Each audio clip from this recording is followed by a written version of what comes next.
Olá, você que acompanha o Planeta Azul. Hoje nós estamos com Priscilla Curry, que é paramédica do Sistema Nacional de Saúde Britânico, o NHS, que a gente conhece na Grã-Bretanha. Priscilla, muito obrigado por estar aqui com a gente no Planeta Azul. Muito obrigada por ter me convidado, é um grande prazer falar com vocês. Priscilla, como é o seu trabalho de paramédico? A gente tem paramédicos no Brasil, mas é uma experiência muito limitada, pouco conhecida, e na Europa, em geral, é um trabalho muito importante, muito mais valorizado, o dos paramédicos. Como é o seu trabalho na Grã-Bretanha?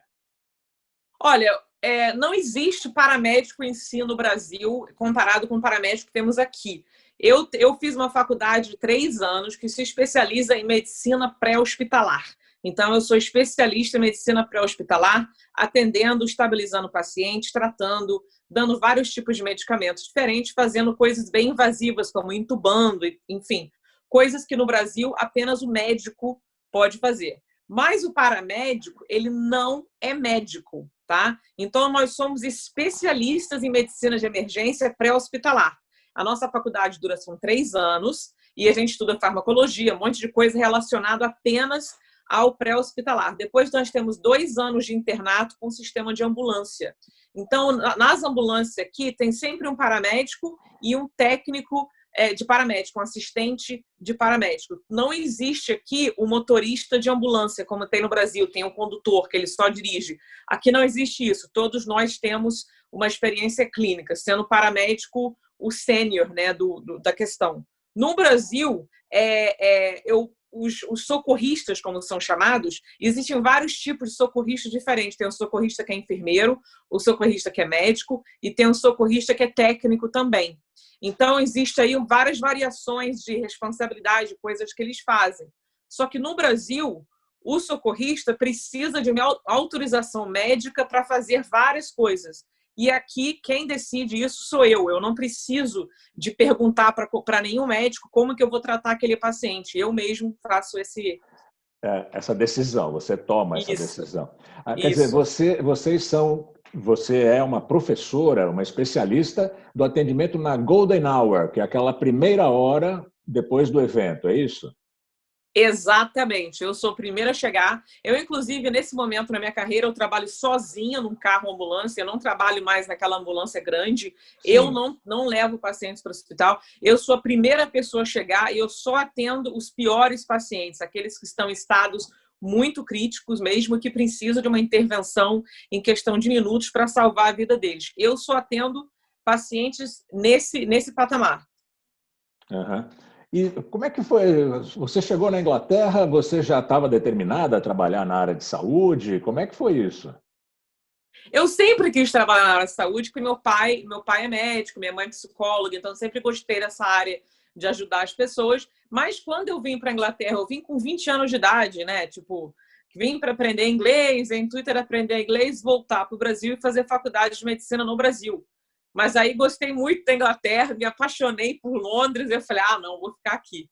E aí começa aquela vida de imigrante que todo mundo sabe, a gente faz todos os tipos de trabalho que você pode imaginar, não sabe falar inglês direito, aí você vai evoluindo, vai progredindo, fui estudando, finalmente consegui passar para a universidade e terminei a universidade em 2014, então sou formada há 6 anos, mas eu tive muita sorte, viu, porque meu pai, ele é escocês, então eu já cheguei aqui Ah, com um passaporte britânico, então você tinha ajudou, né? nacionalidade que facilitou muito. Agora, Sim. nesse nosso episódio mundial de Covid-19, o seu trabalho deve ter aumentado bastante, né? Cara, foi uma loucura. Eu não vou negar, não. A gente sabia que estava vindo, né? Tipo assim, a epidemia, Covid, a gente ouvia falar e tal. Mas eu acho que ninguém esperava que fosse ser o tsunami de casos que tivemos aqui, o número de mortes que tivemos aqui. E como quando a gente trabalha na área pré-hospitalar, a gente vê os pacientes antes de irem para o hospital. Então, os pacientes que estavam com dificuldade séria de respirar, quem chegava primeiro era eu. Então, eu realmente fui ali testemunha de pessoas morrendo na minha frente, pessoas com insuficiência respiratória, pessoas muito doentes, e lidar também com muitas mortes nos asilos e nas casas de repouso dos idosos, assim, os idosos estavam morrendo assim rapidinho, eles não chegavam nem para o hospital, eles já morriam antes. Por dificuldades respiratórias, fundamentalmente.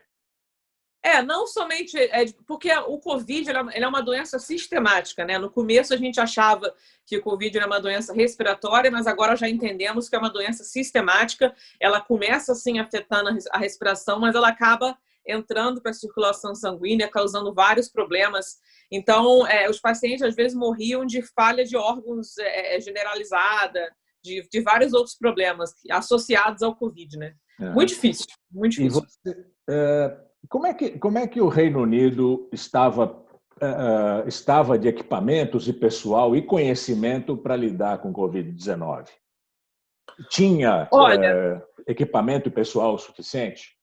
Sim, proteção. A gente não tinha. A gente tinha equipamento de proteção, mas a gente não tinha o suficiente, o que foi desapontador, porque a gente viu de camarote o que aconteceu com a Itália, e eu não, eu trabalho para o governo, né? Eu pensei, não, tudo bem, o governo vai, né? Tá vendo o que está acontecendo com a Itália, a gente está vendo o que está acontecendo com o resto do mundo, então a gente tem que estar preparado. Mas a gente tinha um estoque, mas o estoque não foi suficiente. Então começou depois de 2 semanas que começou a onda aqui, começou o desespero porque não tinha máscara suficiente, não tinha as coisas suficientes. Então não chegou a faltar, assim, você não via um médico sem proteção, não é isso. Sim. Mas o que acontecia às vezes no hospital, você ia no hospital e os médicos estavam usando saco de lixo com buraco, assim, sabe? Para se proteger, porque não tinha mais avental, né? Então você fica, nossa, na Inglaterra isso está acontecendo, né? Você fica assim, caraca, foi punk. Mas para gente que trabalha no sistema de ambulância, não faltou, porque o nosso estoque, a maneira com que a gente funciona, mesmo a gente fazendo parte do Sistema Nacional de Saúde, é separado. Então, a gente teve o suficiente, mas o estoque ficou bem baixo. Sim, sim. E você, os atendimentos, a sua maioria, o que você fez, foi de gente idosa? Sim. A maioria é o que a gente já sabia. O grupo de risco, ele é real mesmo. O Covid realmente vai afetar esse grupo de risco de uma maneira muito mais acentuada do que qualquer outra grupo de pessoas. Então, nós sabemos já qual é o grupo de risco. Temos agora a obesidade como também sendo um grande fator. E não apenas o obeso, aquela pessoa gorda, não. Se você está 5 quilos acima do peso, que é um sobrepeso, já aumenta a chance de complicação do Covid. Isso também já foi comprovado. Então, o que eu percebi é que a maioria dos meus pacientes eram idosos e eram já pessoas com diabetes, com problema cardíaco, e estavam tendo um grande problema. Eu não cheguei a ver nenhum paciente meu novo, né, com menos de 40 anos de idade, via falecer na minha frente, mas eu atendi jovens de 20 e poucos anos, bem doentes, tá? Bem doentes. Complicações severas. Complicações sérias, que quando chegaram no hospital tiveram que ser entubados, foram internados na UTI, mas eles tendem a se recuperar justamente porque são jovens e mais fortes. É o que eu falei, os idosos, eles nem chegam no hospital, era uma coisa horrorosa, assim, pegava o Covid, 2 dias depois, puf. Bem complicado. E você, quanto tempo depois da comunicação para o seu serviço de paramédicos, você conseguia chegar ao atendimento no local? Olha, eu tenho até 7 minutos para chegar no local. Então, a partir do momento que você liga para a ambulância, você pegou e ligou 999, no momento que a ligação é atendida, eu tenho 7 minutos para chegar no local. Por quê? A primeira pergunta que eles fazem é: a pessoa está respirando ou não está? Aí você responde. Se a pessoa não estiver, ou se a pessoa estiver com grande dificuldade de respirar, você vai falar isso. No que você fala isso, a ambulância já é adicionada na categoria máxima, que sou eu que vou lá, e eu tenho até 7 minutos. Na maioria das vezes, a gente consegue chegar em até 7 minutos. Mas, às vezes, chega em 10, 11, depende do trânsito e da distância, né? E vocês tiveram aparelhos de respiração auxiliar, mecânica, em quantidade suficiente? Porque no mundo todo houve dificuldade, né, com esses aparelhos de respiração. Tivemos sim, não faltou aparelho de respiração para ninguém, inclusive aqui na Inglaterra, não faltou leito, cama de hospital para ninguém. Todos os pacientes com Covid ou sem Covid conseguiram ser atendidos, conseguiram ser para a própria cama no hospital. Abriram aqui o hospital campanha, mas ele nem chegou a ser usado. Ele chegou a ser usado com capacidade de 5% e acabaram até fechando o hospital porque não houve necessidade do hospital. Então, o sistema britânico de saúde conseguiu, o que foi incrível. Não aconteceu o que aconteceu com a Itália, por exemplo, onde houve um colapso absurdo do sistema de saúde de lá. A gente não teve isso. Nós tivemos, sim, um número alto de mortes, muito alto, muito mais do que nós esperávamos, porque a gente viu morte na casa de... Aqui tem muita casa de asilo. Muito mais do que no Brasil, por exemplo. Aqui é uma coisa impressionante, é cultural. Eles colocam as pessoas idosas na casa de asilo. Então, tem muito aqui. Então, você imagina uma casa de asilo com pessoas com 80 anos para cima, todas com doenças pré-existentes. O Covid entra lá, é um massacre. Dizima, né? Agora, foi exatamente o que aconteceu. Você está se falando da possibilidade de uma segunda onda da Covid. Vocês têm notado alguma coisa assim em Londres, na Inglaterra, no Reino Unido? Sim, com certeza. O que a gente está notando no momento, não só no Reino Unido, mas na Europa, são certos picos em alguns lugares isolados. Alguns países tiveram que voltar para o lockdown. Aqui no Reino Unido, Manchester, por exemplo, é uma cidade que voltou para o lockdown porque eles perceberam ali um aumento de pessoas indo para o hospital com insuficiência respiratória e sendo confirmado com Covid. Londres, tivemos bairros, tá? Bairros com uns picos, assim, mas parece que está bem controlado. Londres não está no segundo pico no momento, mas nós estamos apreensivos e preparados. O que os experts estão falando é que eles acreditam que Londres vai entrar no segundo pico no inverno. No inverno que o negócio vai complicar. Então, eles já estão falando para todo mundo, pelo amor de Deus, toma conta da sua saúde, emagrece, faça exercício, fica com a imunidade forte, porque é bem capaz a gente enfrentar uma segunda onda que vai ser muito mais difícil de conter no inverno do que foi no verão, né? Uhum.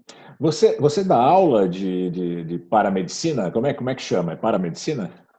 Não, eu fiz faculdade de paramedicina, tá? Eu ensino. Eu tenho as minhas redes sociais. A minha rede social tanto no Instagram como no Facebook, chama Priscila Paramédica Londres. E eu faço vários vídeos gratuitos, educacionais, falando sobre várias coisas diferentes. Mas eu também ensino primeiros socorros. Então, por exemplo, se você vier fazer o curso comigo, eu vou ensinar você como fazer ressuscitação, como que usa uma máquina de desfibrilação, como que faz para desengasgar alguém, como que faz para lidar com sangramentos catastróficos e por assim vai. Ou seja, você vem, passa o dia comigo e eu ensino você a salvar a vida de alguém. E aí eu dou certificado. Mas no momento é presencial. Vamos ver o que acontece no futuro. Priscila, como é que você e outros profissionais do Sistema Nacional de Saúde britânico têm ouvido falar da Covid-19 no Brasil? Olha, como brasileira e como aqui bateu primeiro a onda, eu fiquei extremamente preocupada com a situação do Brasil, porque eu sabia, cara, se bateu aqui e foi esse desastre, você imagina no Brasil, que é um país muito mais populoso, é um país com uma diferença econômica muito grande, onde você tem favelas, pessoas morando aglomeradas, pessoas com problemas de saúde, carentes. E eu fiquei, meu Deus do céu, vai bater lá e vai bater feio. E foi exatamente o que aconteceu. Então, o que eu tenho tentado fazer nas minhas redes sociais, no meu Instagram, no meu Facebook, é justamente fazendo vídeo educando as pessoas, né? Como que usa máscara, como é que limpa as suas máscaras, como é que funciona o Covid, quais sintomas que você tem que se preocupar, o que fazer se você acha que está com Covid. Então, eu estou sempre tentando educar, porque eu falo, como aqui aconteceu primeiro, eu tento, porque você fica querendo ajudar, porque minha família está toda lá. Eu tenho muitos amigos lá. E eu pensei, cara, a única maneira que eu posso ajudar de longe é justamente educar as pessoas sobre o Covid, mas sem o pânico, porque o pânico gera o caos e o caos destrói tudo, né? Então eu sempre falo com as pessoas, né? O Covid está aí, mas não é fim do mundo. Vamos... O pânico não se baseia em informações científicas, né? Exatamente. O problema é que tem muito fake news. O que é o fake news? São as mentiras, né?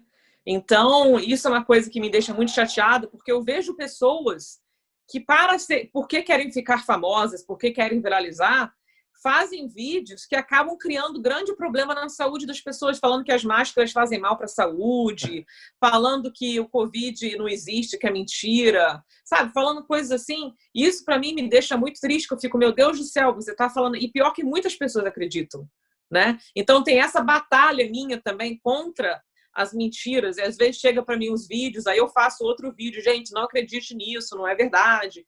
E papapá. Porque hoje em dia, não sei se você já percebeu, né? Todo mundo virou cientista e todo mundo agora é um expert em Covid, né? E todo mundo quer ser famoso.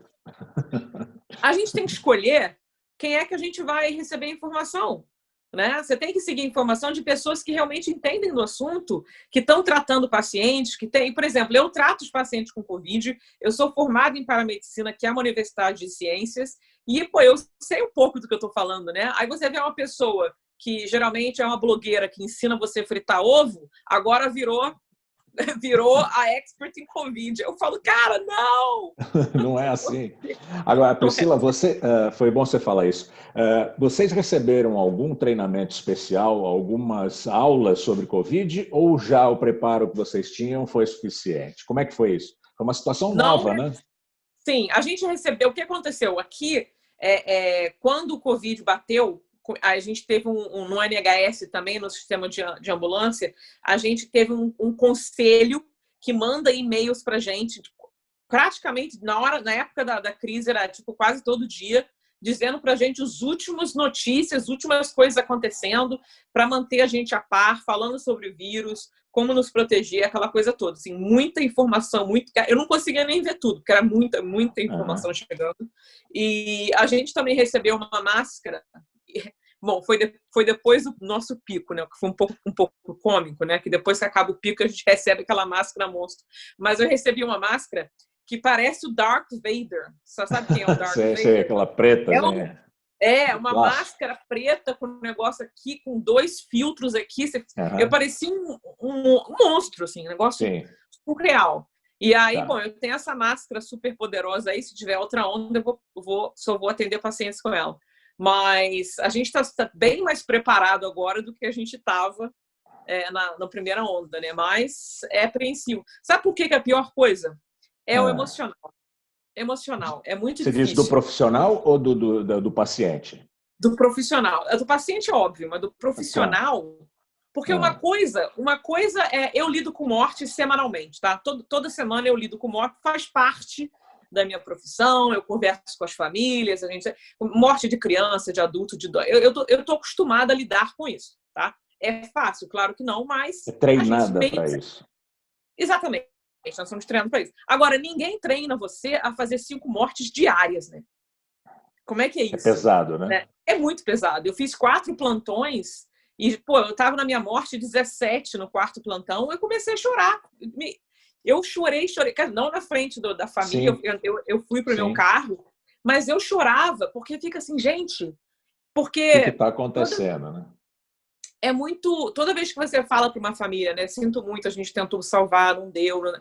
Toda vez que você fala isso, um pedacinho seu fica ali, sabe? Claro. Porque tem a empatia, né? O carinho que você tem. Ninguém escolhe fazer o que eu faço porque não gosto de pessoas. Pelo contrário, eu amo o ser humano, quero ajudar, quero salvar. Então, você se sente um pouco derrotado. Você sente, poxa, será que eu poderia ter feito alguma coisa diferente? Aí você tem que dar aquela notícia. E 5 vezes ao dia, chega uma hora que você, cara, não aguento mais. Tipo assim, não quero mais isso. Chegava em casa chorando, assim, falei, cara, não dá mais. Então, teve muitos meus colegas que não conseguiam trabalhar. Eles tiveram que ficar aí 1, 2 semanas em casa, recuperando o trauma psicológico da quantidade de morte que nós presenciamos, que ninguém te prepara para isso. Deve ter atingido os profissionais de saúde e as famílias dos profissionais de saúde, né? Todo mundo envolvido, né? E o pior, eu não sei como é que está sendo no Brasil em relação a isso, mas o pior é que as pessoas que morreram de Covid, elas não podiam ter um velório normal. Elas eram no mesmo dia, tá? Então, por exemplo, se a sua, sei lá, irmã, tia, mulher, mãe morreu, em questão de 2 horas, chega uma van na sua casa, embala o seu ente querido. Depois que o seu ente querido falece, Eu não posso deixar você tocar nele, não posso deixar você entrar na sala ou quarto que a pessoa tiver. Esse grupo especial chega, embala o corpo, fica parecendo uma bala de coco, embalado, parece uma múmia, tá? Sai dali e vai direto para o crematório, a família só recebe depois as cinzas. Isso é horrível. É horror, né? É um horror. É coisa de filme de terror, assim, na minha opinião. Porque, cara... Muito triste, muito triste. É surreal, é surreal. Eu nunca imaginei que eu fosse passar por uma coisa dessa, que eu estaria entrando na casa de alguém. Parece aqueles filmes, né? Contágio. Não sei, quando a gente era mais novo, tinha esses filmes de fim do mundo. E eu entrando na casa da pessoa, com máscara, óculos, 2 luvas em cada mão, com aquele macacão cobrindo meu cabelo. Eu parecia um que estava indo para a Lua, né? Eu fico, gente, que viagem isso. Mas é. E como é que você lidava com essas pessoas? O que você falava para elas? Ou o que você fala ainda, né? Cara, primeiramente, até agora, quando eu vou atender os pacientes, eles levam um susto, né? Porque quando chega na minha tela do meu carro, tem um computador e aparece na tela onde eu vou, quem é que eu vou atender, o que está acontecendo. E quando vem suspeita Covid, dificuldade respiratória, eu vou toda paraquetada, né? Então eu toco a campanha, a pessoa abre e leva até um susto, né? Porque você mal reconhece que é um ser humano embaixo. Pior que o negócio é quente. O filme, engraçado, os atores do filme estão sempre lindos, assim, né? Com aquele... Não, a vida real transpira. Você fica desmilinguido. É suor que cai, você não consegue. É uma coisa horrorosa. Cara, não, é surreal. É surreal. Tem que rir para não chorar. Claro. Você está toda paramentada aí. O que são esses equipamentos no seu uniforme? Isso é uma tesoura? Uniforme. Isso aqui é uma tesoura especial. Sim. Não sei se dá para, não sei se você consegue ver, ela é curvada. Dá para ver bem. Tá? É uma tesoura especial que a gente chama de tough cuts. É uma tesoura que corta Delicados. roupa rapidamente. Corta duros, roupa, né? Tough, duros, tá? Difícil. E a gente usa direto. Esse outro aqui é uma lanterninha, tá vendo? Para ver reação pupilar, essas coisas? Ajuda com várias coisas. E aqui é uma caneta mesmo. Porque eu tô sempre no meu uniforme, eu deixo. E aqui tá escrito paramédico, tá vendo? Tá. Paramédico, e aqui o London Ambulance Service. Tá bom. É tipo uma farda, a gente usa uma farda para trabalhar. Para identificar vocês. Isso. Tá bom, Priscila. Eu agradeço muito a sua presença aqui, a sua simpatia e as coisas boas que você nos ensinou aqui no Planeta Azul. Te agradeço muito. Obrigado. Qualquer coisa é só chamar. Tá bom. Nós conversamos aqui no Planeta Azul com a Priscila Curry, simpaticíssima paramédica do Sistema Nacional de Saúde Britânico. Tchau, Priscila. Muito obrigado. Tchau.